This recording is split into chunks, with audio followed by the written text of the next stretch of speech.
Her maid of honor leaned closer, her voice barely above a whisper. "You really need to pay attention. Things aren't what they seem." I froze, the words sinking in slowly. My heart raced, and for a moment, I didn't know what to think. Everything about this day was supposed to be perfect. My dream wedding, all my closest friends and family surrounding me, and Logan smiling across the room. But Emily's words planted a seed of doubt I couldn't ignore. The room was buzzing with laughter and music. White roses lined the aisles, soft candlelight flickered on every table, and the soft hum of conversation made everything feel like a scene from a movie. My dress flowed perfectly, and I felt beautiful, but something in my chest tightened. I tried to shake off the unease, telling myself I was just nervous. Weddings were overwhelming, after all, and I had planned every detail for months. Emily stood by my side, holding my bouquet, her eyes constantly flicking toward Logan. Normally, I trusted her completely, but her expression was strange, serious, almost urgent. She had always been my rock, my go-to person for anything, and now her warning felt heavy with meaning. I wanted to ask her what she meant, but somehow the words wouldn't come. The music shifted to our first dance song, and all eyes turned toward us. Logan smiled and offered his hand, oblivious to the storm brewing in my mind. I took a deep breath and reminded myself why I loved him. Logan had been charming, supportive, and affectionate. He had swept me off my feet during our first months together, and I had imagined this day 1,000 times. But now, standing there with Emily's warning echoing in my ears, I couldn't ignore the small, unsettling details I had brushed aside before. Little inconsistencies in his stories, sudden disappearances, and subtle changes in his behavior that never seemed important until now. As I swayed to the music, I felt a strange sense of clarity. Something was wrong, and I couldn't pretend otherwise. I kept my gaze on Logan, trying to read him, but he looked as happy and confident as ever. The thought of betrayal didn't feel real yet, but Emily's whisper had opened my eyes to a possibility I hadn't considered. It was like seeing a shadow in the corner of a brightly lit room. I couldn't ignore it, even if I wanted to. The night continued with laughter, dancing, and congratulations, but I felt distant, almost disconnected from the celebration. My mind was replaying Emily's words over and over, trying to make sense of them. Who would warn me this way if it wasn't serious? I realized that this was a turning point. Something about this wedding day, this perfect moment, had changed. And deep down, I knew I had to pay attention. Whatever Emily had seen, I needed to see it too. I finished the dance with Logan, smiling for everyone, but behind my smile, I felt a storm brewing. This wasn't just nerves or wedding jitters. Something bigger was unfolding, and I had no idea how deeply it would affect my life. That single whisper had shifted everything, and I knew I couldn't go back to feeling safe and secure. From that moment, my eyes were open, and I would see the truth, no matter how painful it might be. The reception was in full swing, guests laughing and clinking glasses, but Emily's whisper kept echoing in my mind. She leaned closer again, her voice urgent but quiet. "You really think he's been honest with you?" I froze, my fork halfway to my mouth. The words felt like a cold gust of wind, and for the first time that evening, I looked at Logan with new eyes. He was across the room, charming as ever, laughing with his groomsmen, and offering smiles that made everyone around him feel at ease. On the surface, he was everything I had hoped for, handsome, attentive, and loving. But something inside me stirred, a small knot of doubt that wouldn't go away. I tried to brush it off, thinking maybe Emily was overreacting, but little moments I had ignored before started flashing in my mind. The way Logan's phone buzzed constantly, and he would step away for long calls he never explained. The way he sometimes hesitated before answering questions about our future, or how his stories about work never quite added up. I had laughed those moments off as nerves or coincidence, but now they seemed too consistent to ignore. I glanced at Emily again. Her eyes were serious, almost pleading. She had never been the type to stir drama, and I knew she wouldn't say something like this without reason. I wanted to ask her what she meant, to get clarity, but fear held me back. What if she was wrong? What if I was imagining things? The thought of doubting Logan on my wedding day was painful, but Emily's expression told me she had seen something I hadn't yet. Trying to focus on the celebration, I watched Logan approach our table, offering compliments, straightening my dress, and taking my hand as if nothing were wrong. His touch was warm, and his smile reassuring, yet I couldn't shake the unease. His charm felt practiced, almost too perfect, and I started noticing small behaviors I had overlooked before. his eyes darting to his phone whenever it buzzed, a tightness in his jaw when I asked questions, and the way he sometimes seemed distant even in the middle of a crowd. I kept replaying Emily's whisper in my head, weighing it against every little detail I had ignored. Was it paranoia, or was something really off? I wanted to trust Logan, but the seed of doubt had been planted, and it was growing quickly. Every laugh he shared with others, every gentle gesture toward me, now carried a hint of something hidden beneath the surface. By the time the music changed and the dance floor filled with couples, I felt a shift inside me. Something I had ignored for months could no longer be unseen. Emily had given me a warning, and my instincts were screaming that I needed to pay attention. Logan could be everything he appeared to be, but those little odd behaviors told a story that didn't match his charming exterior.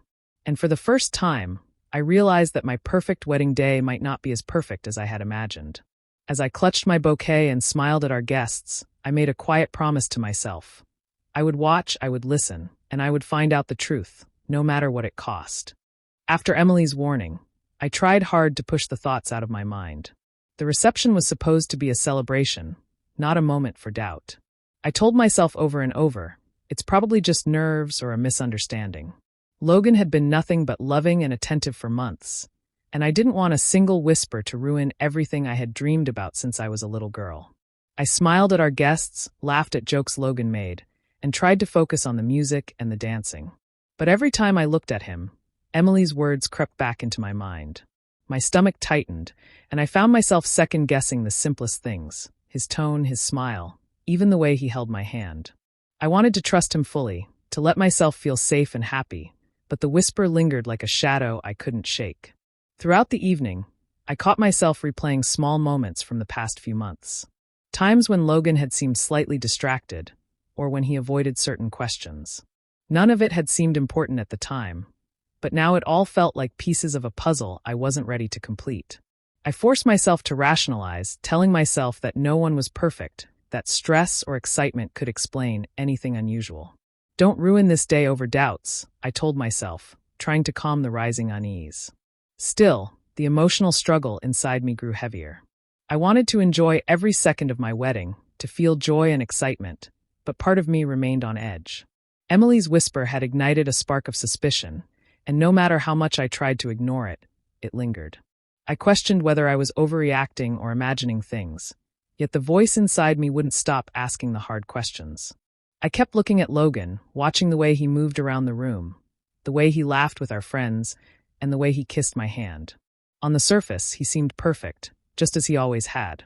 I wanted to believe that perfection, to hold on to the comfort it gave me. But deep down, I couldn't deny the unease that tugged at my heart. The conflict between wanting to trust him and fearing the truth became almost unbearable. By the end of the evening, I realized that denial could only last so long. I could smile, dance, and play my part, but Emily's words had planted something inside me that wouldn't go away. I told myself repeatedly that it was nothing, just nerves, just a misunderstanding, but a small part of me already knew that my instincts might be right. Something was off, and pretending otherwise only made the weight of suspicion grow heavier with each passing hour. I went to bed that night lying awake, Logan asleep beside me, feeling both love and doubt all at once. I wanted to trust him completely, to believe in the life we had planned together, but Emily's whisper haunted me. I didn't know what it meant yet, but I knew I couldn't ignore it forever. The seed of suspicion had been planted, and it was already starting to grow. After everyone had gone to bed, I stayed up, unable to quiet the thoughts swirling in my mind. Emily's whisper kept repeating itself, and the more I tried to ignore it, the more I felt I couldn't. Something told me I needed to look deeper, to pay attention to the details I had brushed off for months. I remembered a stack of financial documents Logan had borrowed from my study earlier in the week. On a sudden impulse, I went to check them, pretending I was just organizing things. As I flipped through the papers, my hands started to shake. The numbers didn't add up. Large amounts of money were missing. Money from my trust fund that I had assumed was secure and untouched. Panic hit me first, then a wave of disbelief.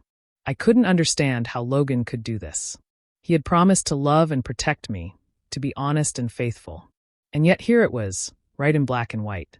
My heart ached as I traced the withdrawals and transfers, seeing the pattern of deception.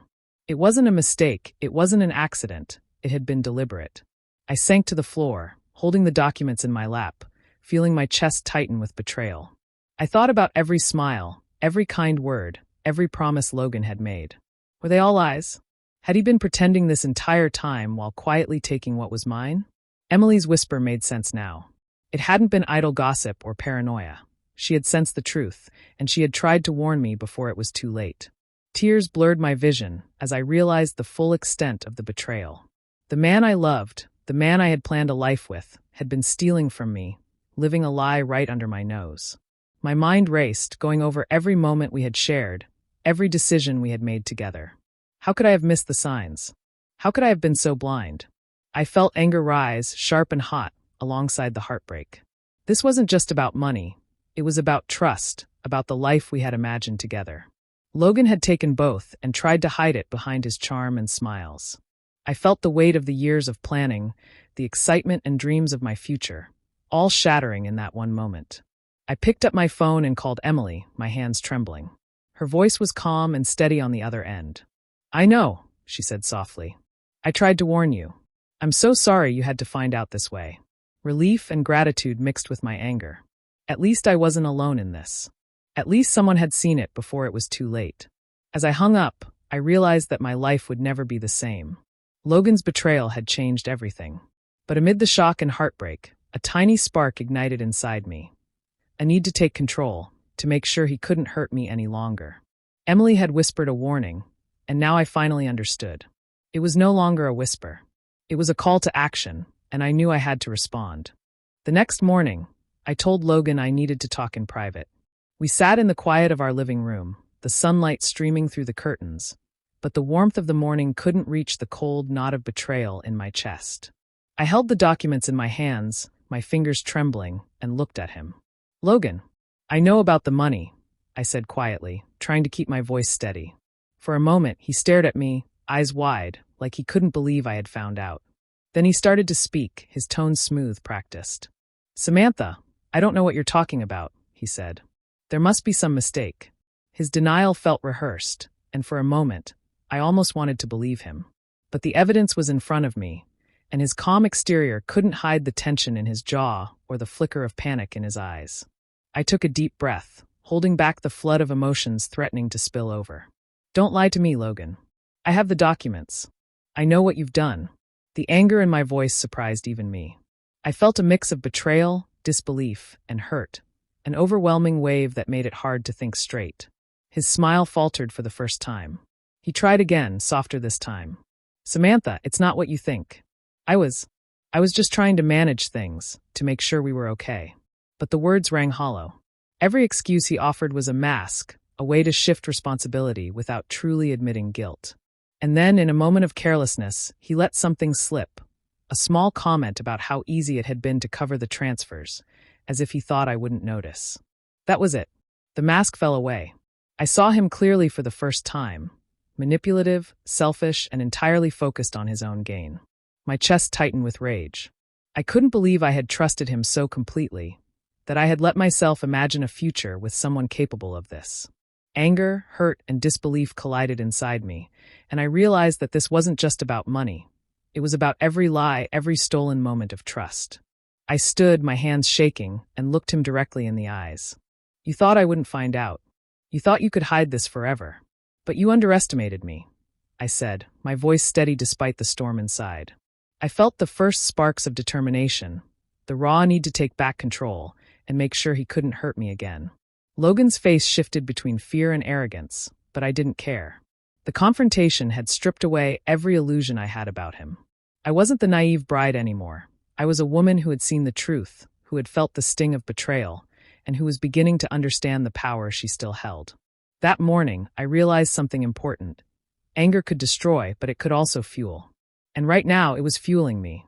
Logan had shown his true colors, and I would make sure that he could never take advantage of me again. The hurt was deep, but it was also a spark that would ignite the next steps I needed to take. I sat with Emily at a small cafe the morning after I found the papers. The noise around us felt far away. I didn't need to replay what happened again. I needed a plan. Emily listened without interrupting, then leaned in and said, "We stay calm. We stay smart." Her voice steadied me more than she knew. First, we made a list. We wrote down every strange thing we could remember. Unexplained withdrawals, times he said he was at work but wasn't, the papers I found, and any receipts or emails that might be useful. Emily took notes while I spoke, careful and methodical. Putting everything on paper made it real and manageable instead of chaotic. Next, we thought about proof. I copied the documents and organized them by date. We looked for bank statements, transfer records, and any emails or texts about money. Emily suggested getting certified copies from the bank instead of relying on digital screenshots, and I called the bank that afternoon to ask what records I could request. I also changed passwords on accounts she didn't know about and moved important documents into a locked file box I kept at my sister's house. We agreed to be discreet. If Logan sensed we were gathering evidence, he might cover his tracks. So we played our parts. I acted normal around him, kept conversations light, and let Emily be the friend everyone saw. Behind the scenes, she texted updates and dropped off receipts and printouts when Logan was out. Her quiet bravery made the work possible. I also reached out to 2 professionals. A family friend who works in finance recommended a forensic accountant. The accountant explained how to trace transfers and identify shell accounts. I made an appointment. I also messaged a lawyer for an initial consult to understand my legal options and what steps would protect me fast. Having experts on my side shifted something inside me. The panic turned into purpose. While we waited for bank records and the accountant's report, Emily and I built a timeline. We matched dates of transfers with dates Logan said he was somewhere else or with certain people. Patterns emerged. The pieces fit together in ways that left no room for misunderstanding. Each confirmed fact made me steadier, less like someone betrayed and more like someone taking back control. Emotionally, I changed fast. The shock softened into focus. I stopped imagining worst-case melodrama and started planning realistic actions. Freeze accounts if possible, secure my assets, and prepare for whatever legal steps were needed.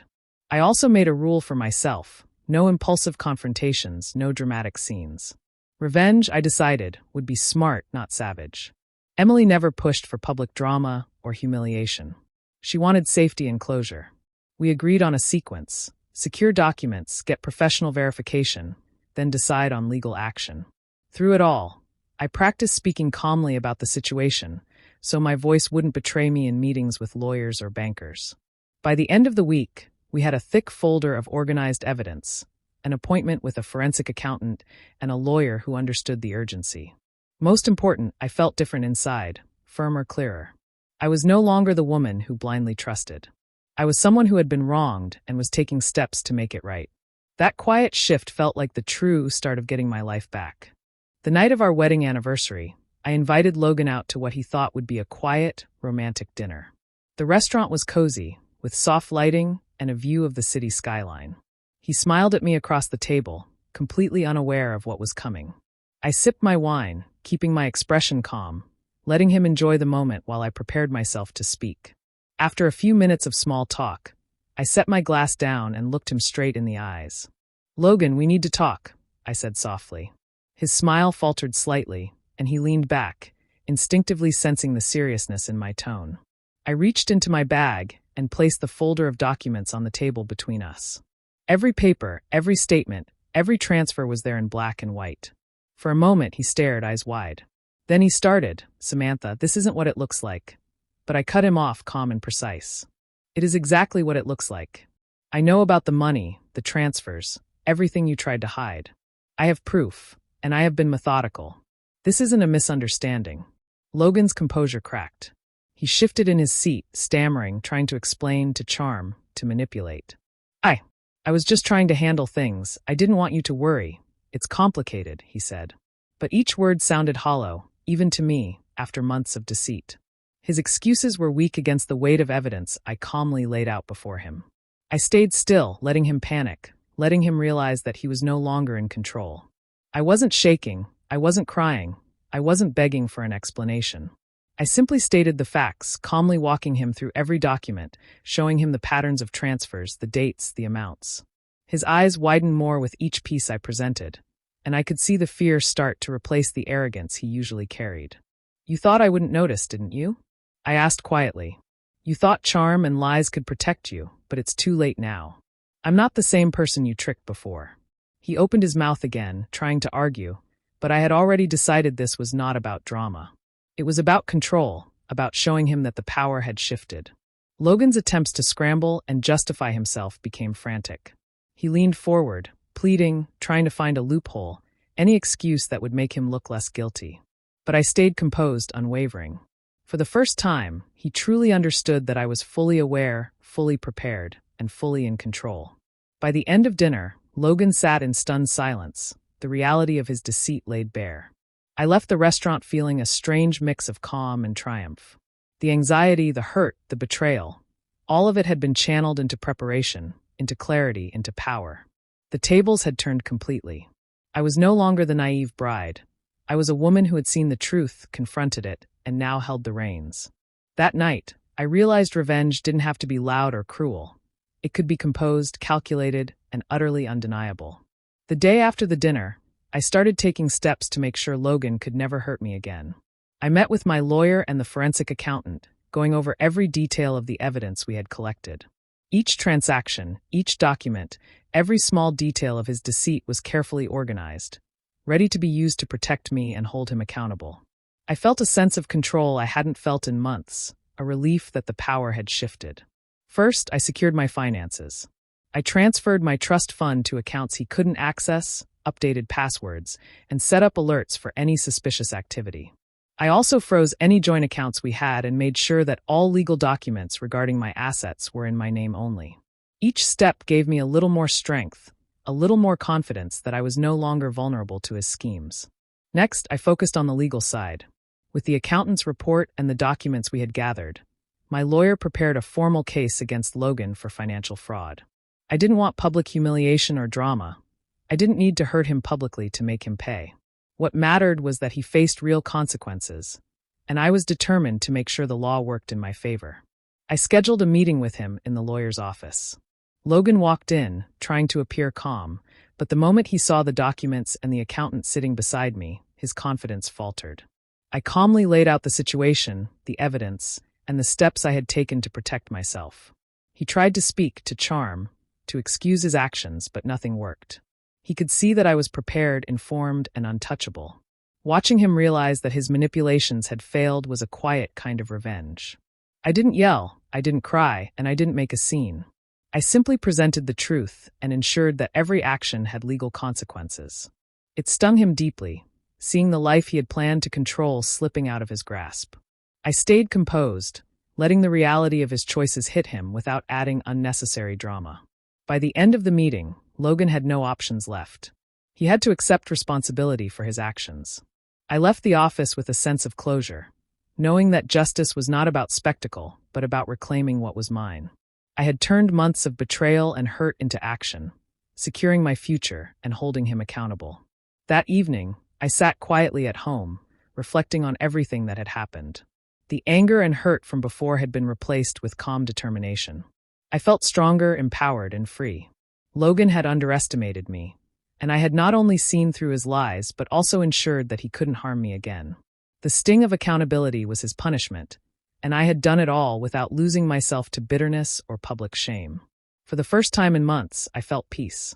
I had taken back control, protected myself, and shown that betrayal didn't have to destroy me. It could be a lesson, a warning, and a way to rise stronger than before. Logan's schemes had failed, and I had reclaimed my life. After everything with Logan was settled, I knew it was time to rebuild my life completely. I found a small apartment in a quiet part of town, a place I could truly call my own. Moving in felt like shedding the weight of months of betrayal. Each box unpacked, each wall decorated, was a small step toward reclaiming control over my life. I could finally breathe without feeling the constant shadow of deceit. Starting fresh gave me a sense of freedom I hadn't felt in years. I had always dreamed of a career in interior design, but life with Logan had distracted me from pursuing it fully. Now, I enrolled in a design course and started taking on small projects for friends and family. Each completed project built my confidence and reminded me that I was capable of creating something beautiful. Something for myself, not for anyone else. Emily stayed close through it all, a steady presence I could rely on. We spent evenings talking, laughing, and sometimes just sitting in comfortable silence. She had been the one to warn me, the one to help me plan and act, and now she was the one to help me celebrate my independence. Her loyalty and support reminded me that true friends are priceless, and that I wasn't alone in this journey. I learned to enjoy small victories. Paying bills on time, decorating my apartment exactly how I wanted, finishing a design project without stress. These things felt empowering. Each day, I felt a little stronger, a little more certain that my happiness didn't depend on Logan or anyone else. The hurt from betrayal lingered, but it no longer controlled me. I had taken back my life, and it was mine to shape. Socially, I started opening myself up to new friendships. I joined local meetups and design groups, connecting with people who inspired me and challenged me to grow. These connections reminded me that the world was bigger than the pain I had endured, and that there were people who valued honesty and integrity. Emotionally, I felt a shift. The anger and heartbreak that had once consumed me transformed into quiet strength. I didn't need to seek revenge anymore. The steps I had taken already ensured justice. What mattered now was nurturing myself, building a life I could be proud of, and not letting past betrayals define me. Sitting on my balcony one evening, watching the city lights, I realized how far I had come. I was living independently, pursuing my dreams, and surrounded by people I trusted. The betrayal that had once felt like the end of the world had become the catalyst for my growth. Reclaiming my power, I understood, felt far sweeter than any act of revenge. For the first time in a long time, I felt whole. The past with Logan was behind me, and I was finally free to focus on the future I wanted. One I built myself with honesty, courage, and the support of people who truly cared. Months had passed since I had finally reclaimed my life. One quiet afternoon, I sat on my balcony, sunlight streaming across the room, and I found myself thinking about that day, the whisper from Emily that had changed everything. I remembered her words clearly, how urgent and serious they had sounded, and how I had ignored them at first. A small smile crept onto my face. She saved me from a life I didn't deserve, I whispered to myself. It wasn't just about the money or the lies. It was about realizing the truth before it was too late. Emily had seen what I couldn't, had nudged me toward awareness and action. Without her, I might still have been trapped in a relationship built on deception, my dreams and happiness quietly stolen. Looking back, I understood how that single moment, the quiet warning, had set everything in motion. It had started a chain of events that led to clarity, empowerment, and finally freedom. I had faced betrayal, confronted it head-on, and emerged stronger. Logan's manipulation no longer held any power over me. The life he tried to control was now entirely mine to shape, and I had done it with determination and calm resolve. I thought about the months of rebuilding, the careful steps I had taken to protect myself, the lessons I had learned about trust, resilience, and personal strength. Each project I completed, each new friendship I formed, and each moment of peace I experienced reinforced the truth. I was capable, resourceful, and deserving of a life free from deceit.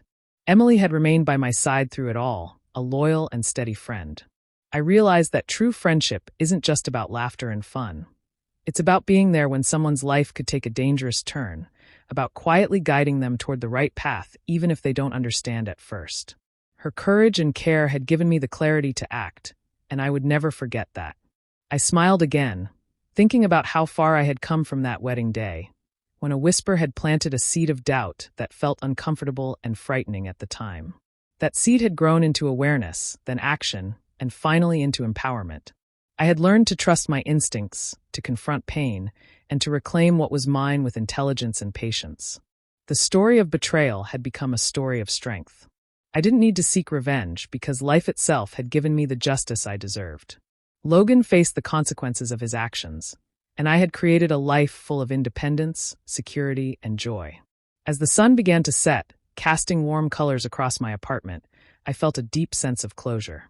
The whisper from Emily was no longer just a memory. It was a reminder of my journey, my resilience, and my growth. I had survived, I had thrived, and I had taken control of my life. That moment of insight had changed everything, and looking back, I could finally say with certainty, I was free, empowered, and ready for whatever the future held.